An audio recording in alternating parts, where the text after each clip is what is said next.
السلام علیکم ورحمۃ اللہ وبرکاتہ۔ ناظرین، آج میں آپ حضرات کے سامنے سورہ عبسہ کا ترجمہ اور مختصر میں اس کی تفسیر کرنے جا رہا ہوں۔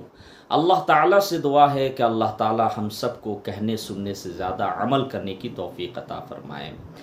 اور یہ بہت ہی بہترین تفسیر ہے، خاص کر کے مدارس کے اندر، اسکول کالج کے اندر جتنے بھی طلباء اسٹوڈینٹس رہتے ہیں تو انہیں ایک سا برابر نظر سے دیکھنا چاہیے۔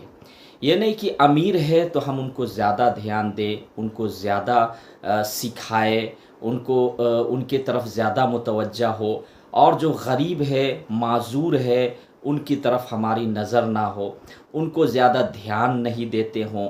یہ غلط بات ہے۔ آئیے پہلے میں ترجمہ کروں گا، پھر انشاءاللہ تفسیر کروں گا، اور آپ سب سے گزارش ہے کہ قرآن سے مضبوطی کے ساتھ وابستہ رکھیے اور قرآن کو تھامے ہوئے رہیے، تو آپ کامیابی آپ کے قدم چومیں گی، دنیا میں بھی آخرت میں بھی۔ اعوذ باللہ من الشیطان الرجیم، بسم اللہ الرحمن الرحیم۔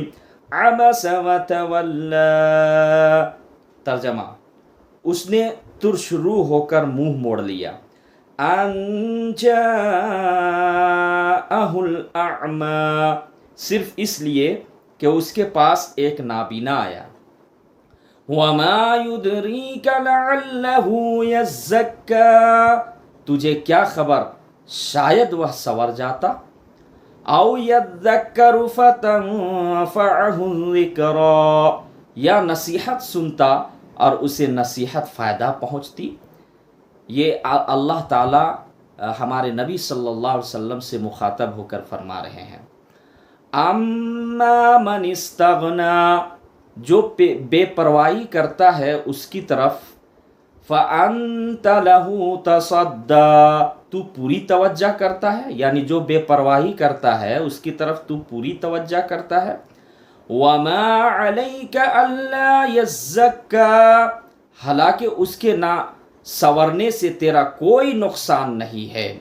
واما من جاءک یسعی، اور جو شخص تیرے پاس دوڑتا ہوا آتا ہے، وہو یخشی، اور وہ ڈر بھی رہا ہے، فأنت عنہ تلہی، تو اس سے تو بے رخی برتتا ہے۔ کلا انہا تذکرہ، یہ ٹھیک نہیں، قرآن تو نصیحت کی چیز ہے۔ فمن شاء ذکرہ، جو چاہے اسے یاد کر لے۔ فی صحف مکرمہ، یہ تو پرعظمت صحیفوں میں ہے۔ مرفوعۃ مطہرہ، جو بلند و بالا اور پاک صاف ہے۔ بِأَيْدِي سَفَرَہ، جو ایسے لکھنے والوں کے ہاتھوں میں ہے، کرام بررہ، جو بزرگ اور پاک باز ہے۔ اب آئیے اس کی تفسیر میں مختصر میں کرتا ہوں۔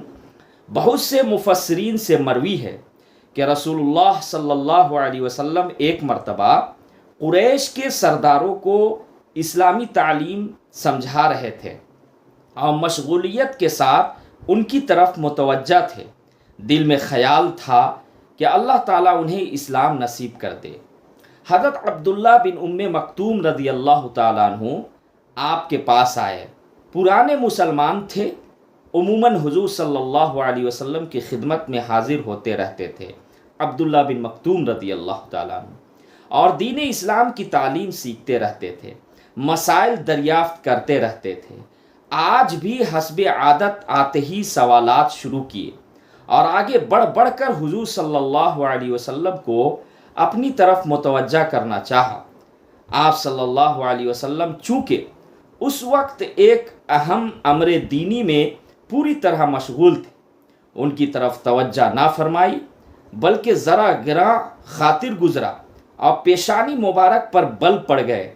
اس پر یہ آیتیں نازل ہوئی کہ آپ صلی اللہ علیہ وسلم کی بلند شان اور اعلیٰ اخلاق کے لائق یہ بات نہ تھی کہ اس نابینا سے جو ہمارے خوف سے ڈرتا بھاگتا آپ کی خدمت میں علم دین سیکھنے کے لیے آئے اور آپ صلی اللہ علیہ وسلم اس سے منہ پھیر لے اور ان کی طرف متوجہ رہے جو سرکش ہے، جو مغرور متکبر ہے، بہت ممکن ہے کہ یہی پاک ہو جائے اور خدا کی باتیں سن کر برائیوں سے بچ جائے اور احکام کی تعمیل کے لیے تیار ہو جائے۔ یہ کیا کہ آپ صلی اللہ علیہ وسلم ان بے پرواہ لوگوں کی جانب تمام تر توجہ فرما لے۔ آپ صلی اللہ علیہ وسلم پر کوئی ان کا راہ راست پر لا کھڑا کرنا ضروری تھوڑی ہے۔ وہ اگر آپ صلی اللہ علیہ وسلم کی باتیں نہ مانے تو آپ پر ان کے اعمال کی پکڑ ہرگز نہیں ہے۔ مطلب یہ ہے کہ تبلیغ دین میں شریف، ضعیف، فقیر، غنی، آزاد، غلام، مرد و عورت، چھوٹے بڑے سب برابر ہے۔ یعنی آپ صلی اللہ علیہ وسلم جو ہے بڑے بڑے سردار کو جو ہے نصیحت فرما رہے تھے اور ان کی یہ چاہت تھی کہ یہ لوگ ایمان میں داخل ہو جاتے۔ اس میں عتبہ بن ربیعہ، ابو جہل بن ہشام، عباس بن عبد المطلب وغیرہ تھے۔ تو آپ صلی اللہ علیہ وسلم کی تمنا یہ تھی کہ اللہ تعالیٰ انہیں اسلام کی دولت سے مالا مال کر دیتے۔ اسی دوران عبداللہ ابن مکتوم رضی اللہ تعالیٰ عنہ جو پرانے مسلمان تھے، نابینا تھے، وہ آپ صلی اللہ علیہ وسلم کے پاس ہمیشہ آتے تھے دین سیکھنے کے لیے، مسائل سیکھنے کے لیے۔ تو آپ صلی اللہ علیہ وسلم ان کی طرف توجہ نہیں فرمائے، اور اس لیے کہ یہ تو آتے رہتے ہیں، اور وہ جو بڑے بڑے سردار بیٹھے ہوئے تھے ان کی طرف پوری توجہ فرما رہے تھے۔ کون؟ آپ صلی اللہ علیہ وسلم۔ تو اس پر یہ آیت نازل ہوئی، عبس وتولی۔ یہ جو پوری صورت ہے حضرت عبداللہ ابن مکتوم رضی اللہ تعالیٰ عنہ کی شان کے بارے میں، کہ یہ تو تڑپ لے کر آیا ہے، یہ تو اس کو آپ جس کو آپ دعوت دے رہے ہیں دین کی، تو یہ تو ایمان نہیں قبول کریں گے، اور یہ آپ کے ہاتھ میں نہیں ہے کہ آپ ابھی دعوت دے رہا فوراً ایمان قبول کر لیں، یہ تو میرے ہاتھ میں، اللہ تعالیٰ فرما رہے ہیں۔ اور یہ جو عبداللہ ابن مکتوم آئے ہوئے ہیں، یہ تڑپ لے کر آئے ہوئے، سیکھنے کا جذبہ اور اس پر عمل کرنے کا بھی جذبہ ہے ان کے اندر۔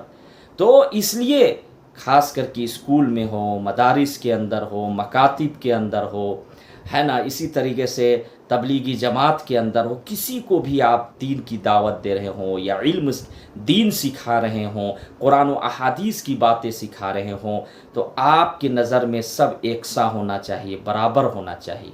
یہ نہیں کہ ہمارے یہ رشتہ دار ہے تو ہم اس کو زیادہ، یہ قریبی ہمارا بیٹا ہے تو ہم اس کو واعظ و نصیحت کے وقت میں اس پر زیادہ دھیان دیں گے، توجہ اسی پر ہے۔ اسی طریقے سے جو معذور ہے، بیچارے غریب ہے، یتیم ہے، ان پر آپ کی توجہ نہیں، تو یہ غلط ہے۔ تو جب بھی آپ دین کی دعوت دے، قرآن و حدیث کی باتیں بتائے، تو آپ کے نظر میں سب برابر ہونا چاہیے، کالا، گورا، امیر، غریب، ہے نا، معذور، یہ نہیں کہ کسی کو ہم زیادہ دھیان دے رہے کسی کو کم، یہ نہیں ہونا چاہیے۔ چھوٹے بڑے سب برابر ہے۔ آپ صلی اللہ علیہ وسلم سب کو یکساں نصیحت کیا کرے، ہدایت خدا کے ہاتھ میں ہے، وہ اگر کسی کو راہ راستے سے دور رکھے تو اس کی حکمت وہی جانتا ہے، جسے اپنی راہ پر لگا لے اسے بھی تو وہی خوب جانتا ہے۔